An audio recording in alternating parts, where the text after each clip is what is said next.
বাবা, একটা গ্রামের মেয়ে একটা শহরের মেয়ে, এর মধ্যে যাকে তোমার পছন্দ সেই বাড়ির বউ হবে। হ্যালো, আমার নাম পূর্তি। ও পুটকি। পুটকি না বাবু, পূর্তি। ও পুটকি, খুব ভালো খুব ভালো। হ্যালো, তোমার নাম কি? থাক, থাক, থাক। আমার নাম সেতু। সেতু? জঘন্য জঘন্য। গ্রামের মেয়েরাই ভালো হয় বাবু। কি বলিস ঘামাচি, আমার তো পুটকিকেই ভালো লেগেছে। আবার এই পুটকি বন্ধ করুন। ঘামাচি। বাবু আপনি তো আমার পুটকি এঁটে দিচ্ছেন। মা সেতু, তুমি কি কি কাজ পারো? আমি সব রকম রান্না করতে পারি। সব রকম রান্না করতে পারো? নিম পাতা দিয়ে টক রান্না করতে পারবে? না, আমি পারবো, আমি পারবো। পুটকি, পুটকি তুমি পারো?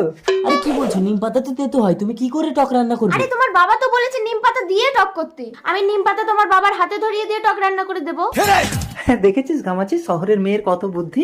একেই আমার বউ করবো, আর এই সহজ সরল মেয়েটাকে আমার ছেলে বন্ধনের সাথে বিয়ে দেবো। আমাকে বিয়ে করতে তোমার কোনো আপত্তি আছে? কোনো আপত্তি নেই, শহরের মেয়েরা